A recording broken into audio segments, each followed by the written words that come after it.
Welcome to Reading Poetry with FC Shultz. My name is FC Shultz, and we're going to read some poetry to celebrate the release of my debut poetry collection, An Honest Life Is Immortal. I'll be reading some poems from this book, as well as a couple poems from some of my favorite poets as well. So let's just jump right in. We'll start with actually the very first poem in the collection. It's called Woe to the Porcelain Poets. And I'm very interested in the way that poetry is received. And so there have been poems that I read with the TV on in the background that I didn't quite connect with as much as other poems that I read at 6:30 in the morning with a hot cup of coffee in my hand when I was totally focused on it. So this poem is kind of poking fun at that, the surroundings and what's kind of going on when we read a poem. So, Woe to the Porcelain Poets. I wonder if the country would have moved me if I first encountered it pinned on the white splattered tile of a come-and-go one-holer. Surely this hardback collection with its thick cream paper helps cut into my chest cavity while the elegant Philosophia typeface administers the consonants and vowels directly into my heart. It's no fault of the poem that I don't tend to approach toilets with my heart dangling over the porcelain bowl, that I would not have had a second thought of that little matchstick mouse in a city rest stop. Oh, how I regret all the potential bowls I missed scratched on the stall door next to the phone numbers I dare not call. Lost are the Dickinsons, lipstick painted right at eye level, on the mirror above the sink, where it would most likely be cleaner not to wash up.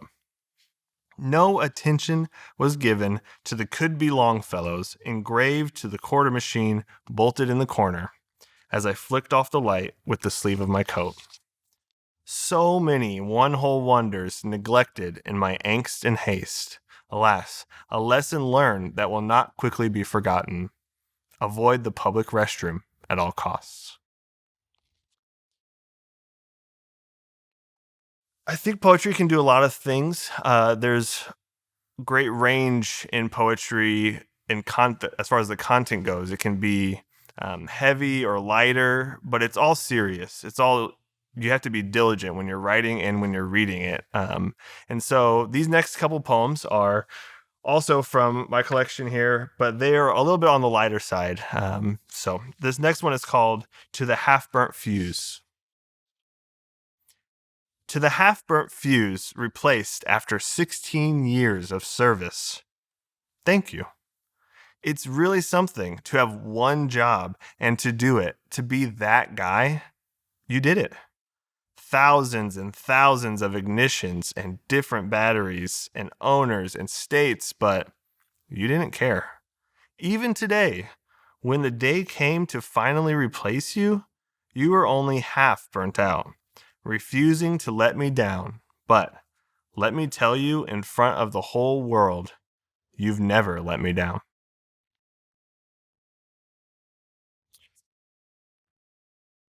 This next poem is called Hamilton, and it's just a short little poem. Hamilton. Some friends saw Hamilton last night, the stage production, not the original Hamilton. But today, at lunch, my friend mentioned the fellow who played Jefferson was the original Jefferson. He meant from the first performances of Hamilton, the stage production, but I laughed imagining Thomas singing and dancing as a 276-year-old man. Still laughing. This next poem is called BirthdayCon. I'm going to have a convention and only invite people born on the same day as me. The same year, too. We'll all gather in a huge hall somewhere in Chicago. Maybe the second year we could go international, say Kyoto or Liverpool. You'll have to show your birth certificate at the door, and we'll have a bouncer to escort anyone born even a minute too early or too late.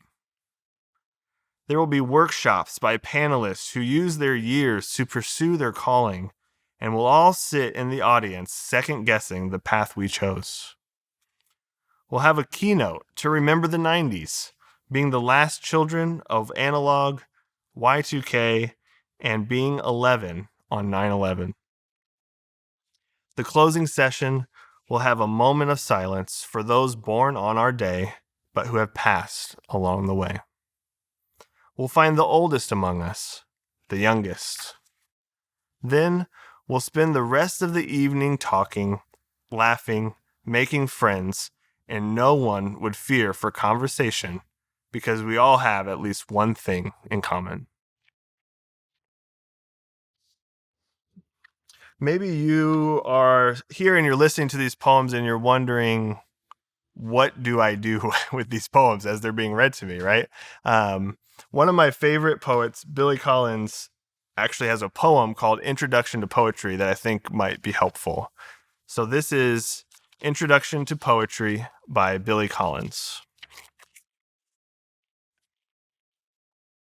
I asked them to take a poem and hold it up to the light like a color slide, or press an ear against its hive.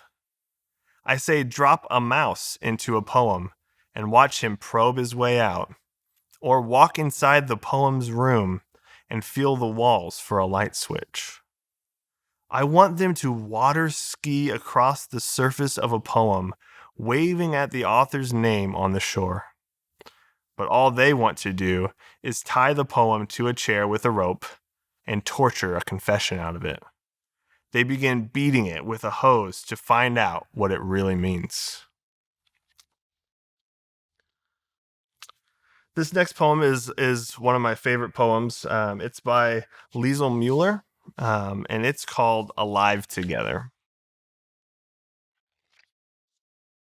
Speaking of marvels, I am alive together with you when I might have been alive with anyone under the sun.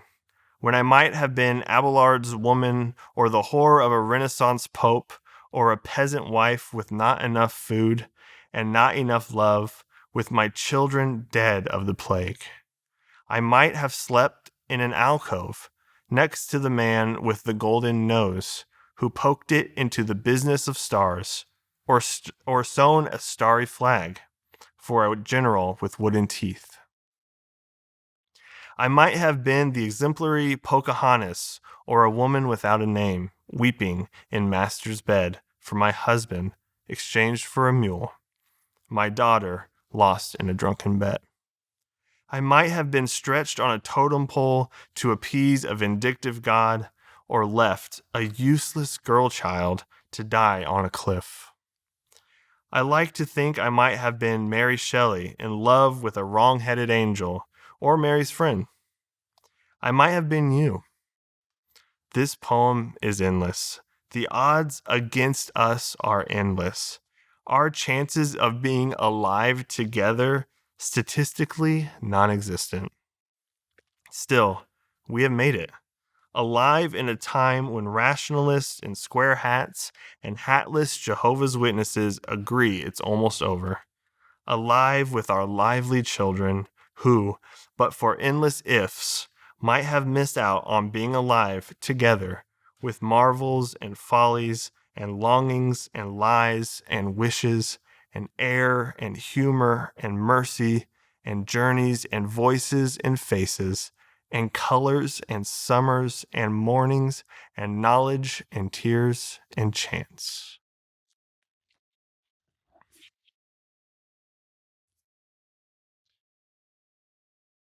There's a theme that kind of runs through my poetry collection. There's like a nostalgia, kind of daydreaming theme, and I am interested in how to hold those properly in a healthy way. And this next poem by Madeline gave me some words to use to help me on that path. So this poem is called Fire by Fire by Madeline L'Engle. My sun goes down in the orchard to incinerate, burning the day's trash, the accumulation of old letters, empty toilet paper rolls, a paper plate, marketing lists, a discarded manuscript On occasion, use cartons of birdseed, dog biscuit. The fire rises and sinks. He stirs the ashes till the flames expire. Burn, too, old sins, bed-raggled virtues, tarnished dreams, remembered unrealities. The gross should-haves, would-haves, the unvarnished errors of the day, burn.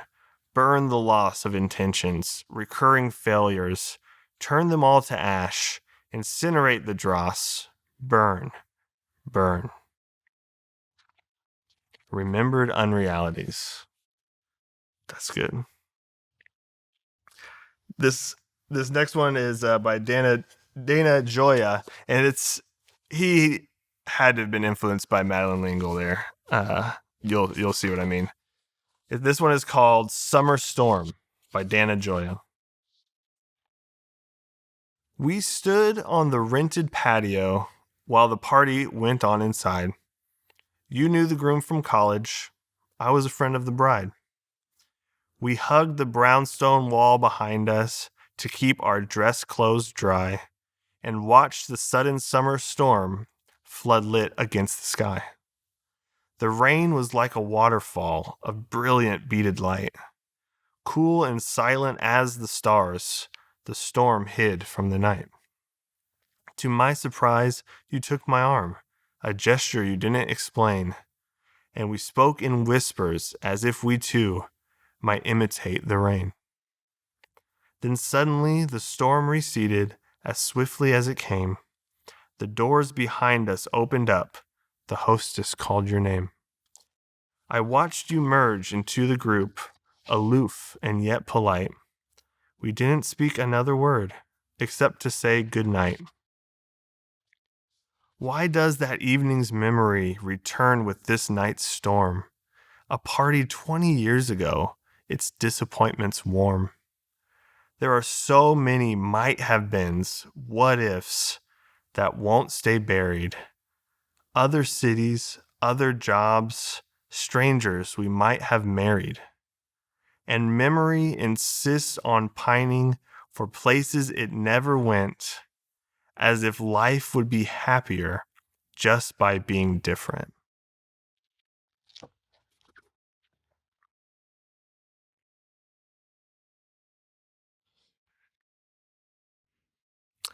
This next poem is called Sangamon County, and though I didn't realize it at the time when I was writing it, it is definitely influenced by those last couple poems that I just read.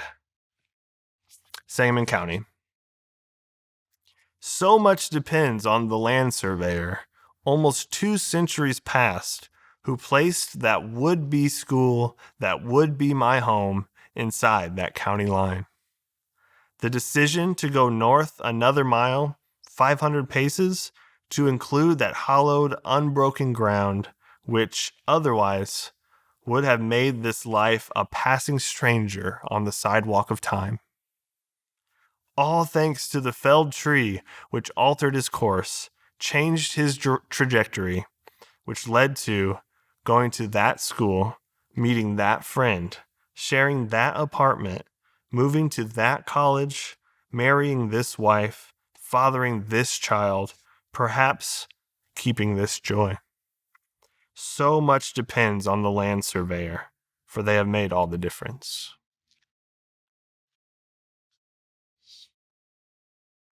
This next poem is actually by Missouri's poet laureate, Karen Craigo.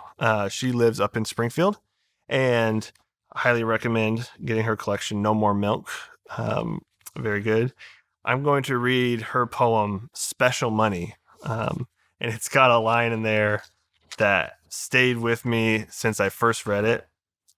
Along with the themes of nostalgia and daydreaming, I'm trying to figure out how to hold the sentiment. I'm very sentimental with possessions and things that mean a lot, and so this poem has helped me with that. See if you can pick it out. Special Money by Karen Craigo. It's true, I've broken down, paid for a gallon of milk wholly in bicentennial quarters. And I forget why I let go of the Kennedy $50, the tooth fairy once deposited in my bank of pillows. But there are bills to pay, and they can be satisfied with wheat pennies or in Susan B. Anthony's or the $2 bills my parents brought me from the track. Nothing is so special it can't be made bread. Remember when they changed the money, how quickly the old bills vanished, the modest faces of presidents replaced with robust twins? Now you never see those small-faced bills, except a few I saved and timidly presented in order to restore the cable. I'm not sure if my son remembers the folio of quarters his grandma gave him. 50 of them, one for each state. I wonder if he'd miss Alaska. Nothing is so special it cannot be made bread. That is a line that is still working on me. I'll just leave it at that. But she mentions her son, and this next poem is a poem that I wrote for my son, and it is called Slowly, Slowly.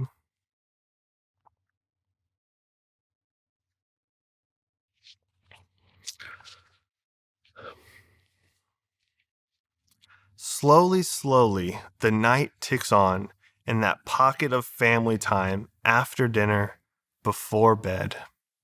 Slowly, slowly, the minutes drag while we play with no screens, just balls and blocks.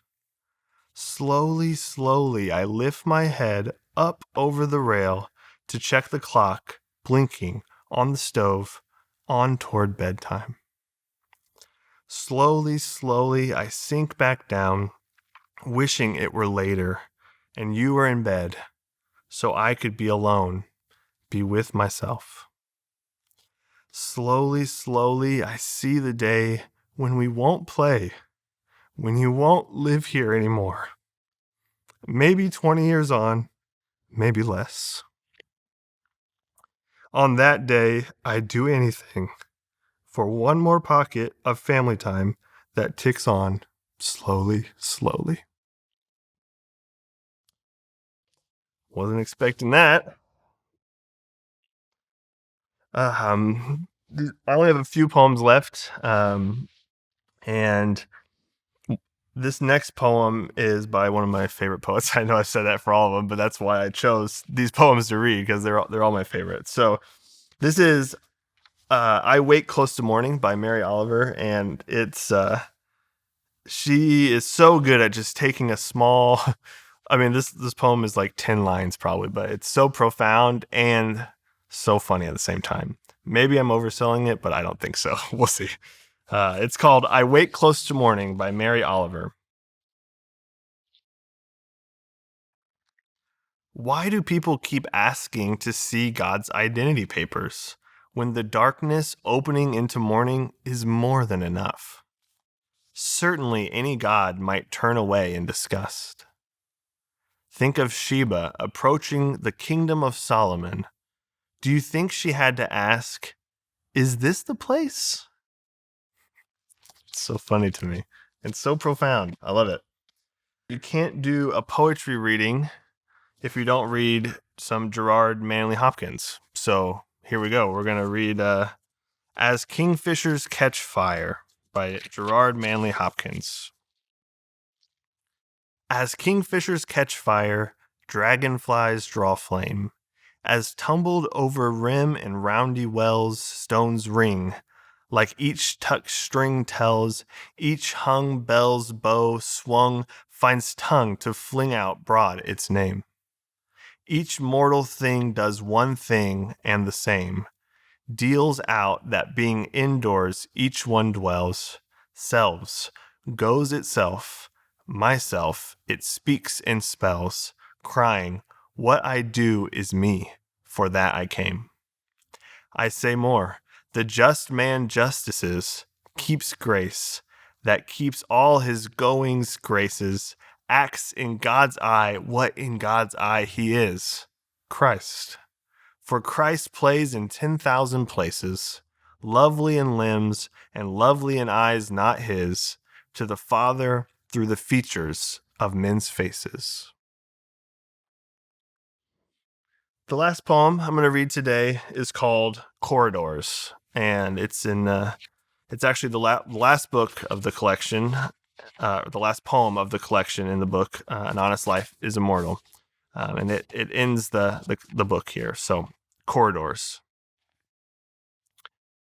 My heart is the old schoolhouse where I grew my adolescence and lost it. Inside the aged yellow brick walls, the day we said I do, a light flickered on and revealed a hidden room. The years of bliss ballooned the brick like a tent expanding with the air of love. Then our son was born, and he raced around the corridors, pawing knobs and gnawing locks until he found a door previously unknown, opening to a room of coliseum-ic proportions. And now, baby number 2, only weeks in the womb, but you've begun crawling the wooden floor and found a hollow spot. Peeling back the rug, a trap door with stairs. Someday soon, you'll show me how deep they go.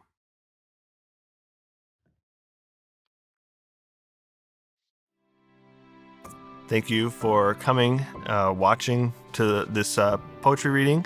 I want to thank the guys at Pubhound Press, Drew Whitehead and Richard Porter, Derek Hammocky from Flying Treasure Films, Rafa International for letting us use their space, and of course, Sammy and Milo for letting me get away and read some poetry and for letting me write poems about them. So, thank you so much.